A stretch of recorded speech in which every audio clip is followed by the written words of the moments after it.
90 minutes is all you've got. So today we as pros are going to break down how we handle all of the pressure of the game in order to become successful.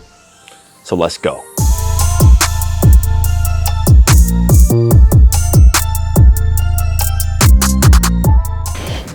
So my friends, you're about to play a game, and as a pro, the game has changed. As you get older and as you get better at the game, you will have to worry about more pressure on you in order to perform.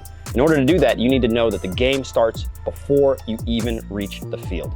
If you want to be a top player, if you want to have success in the game, you have to worry about your mentality, and that starts before the game with your brain.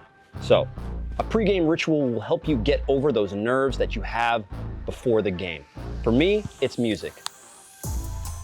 This is on, I can't hear anything, I can't hear the world, nothing exists, but in my head, I know I'm focusing on my success. Visualization is what is going to change you from being an average player to a great player. If you can see yourself doing these good things in the game, then you will actually have an opportunity to do them. So every single pro has a pregame ritual or habit of some sense. You don't have to be superstitious. You don't have to sacrifice a goat or a lamb like one of my coaches told me to do, but true story, by the way. You do have to have something that you really want to do before the game that helps calm you, that helps focus you on success.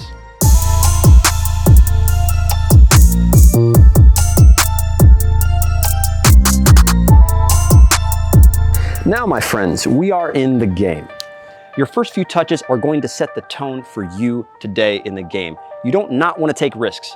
It's the beginning of the game. You have a chance. The other team might be feeling nervous. You want to go for them, all right? But at the same time, if you miss your first 5 or 6 passes, that's not the way you want to start the game. Almost all pros will make their first few touches very simple.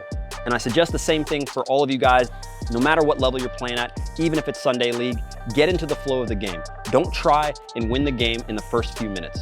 Nobody tries to do that. It's a long 90 minutes. And if you want to set yourself up for success, you do the simple things right and early.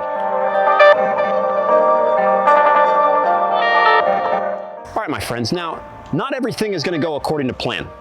So no matter if you try to make a statement, if you try to get off to a good start, all of that might be going to complete hell, which means you've got to know what to do. And what to do is, once again, return inside, calm down, make a simple pass. No matter what you do, you have to return to base. When things are going bad, you do not panic. That is the number one thing. You will want to panic. You will want to take shots. You will want to scream. You want to do all that stuff. It's never any good. And when things go bad, as they always do, in games and in life, you guys calm down, relax, make a simple pass, and you'll all be good. On the flip side, when things are going well and all is good, you need to use that momentum to destroy and kill your opponent. That's when you strike. You don't take the time and you don't enjoy, especially if it's 0-0.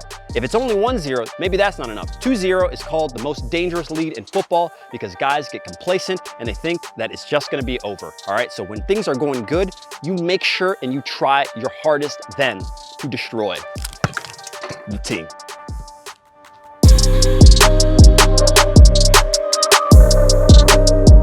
All right, it's halftime. What to do now? Now, it might be going in your favor, it might be going against, but this is a time where you take the water, take a quick snapshot of everything that's happened. Do you feel pressure? Do you feel anxiety? Did the first half go the way you wanted? If it didn't, then now is the time to correct that. And once again, 45 minutes is a very long time. Even if you're a younger guy and you're still playing short games that are 30 minutes, a lot can happen in just 2 minutes of the game. So the first thing you need to go about and think about if you're losing is to immediately put pressure on them. That means defensively, you are all over them. Try to get your guys and your teammates around you to rally around pressing them like crazy. Just a quick touch on some of you guys that feel like it's easier to perform at training rather than in the game. The truth is that nothing has changed. The ball's the same, your feet are the same, everything is the same. The only difference is that the stakes have changed and you yourself have psyched yourself out. You have an outward focus when the game comes. My coach, oh, what about my teammate? I don't want to mess up. All these things change because in training, you're trying to fix yourself. You're trying to work out new moves and you don't feel nervous about that. You also don't think anybody's watching you. We'll take that same mentality. If you take that I don't care attitude into the game, you will have a better chance at bringing out the best of you. So do your best to have an inward focus when you go into the game, the same way you do at training. Use the game as another tool to get better, and that will allow you to not be nervous when you're going into the game.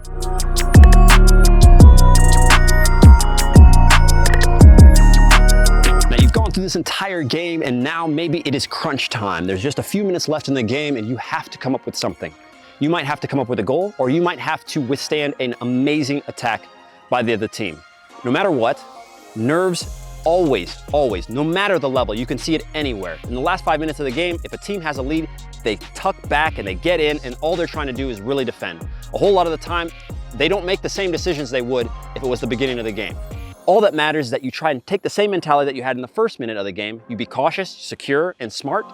And from there, if you have a chance to take that shot, to take that goal, you go for it, all right? Do not hesitate at all in the last few minutes of the game.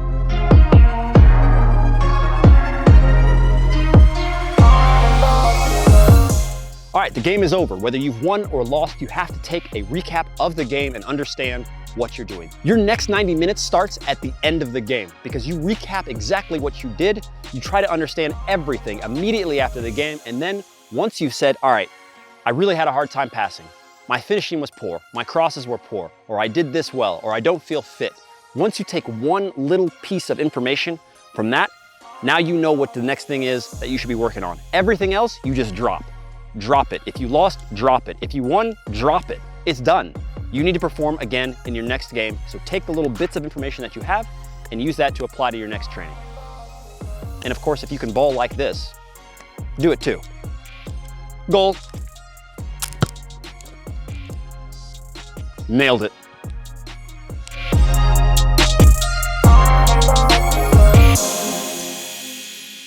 All right, guys, that's the vid, and make sure to do all of the work off the field. The difference between an average player and a great player is right in here, okay? So work on your mentality if you really want to change your game. Links are right down below in the description. Check out the playlist and all the other videos we got for you here at Unisport. If you want to see more from Will John and Team Golaremi, you guys know where to go. Click these buttons here, subscribe, and we will see you guys later.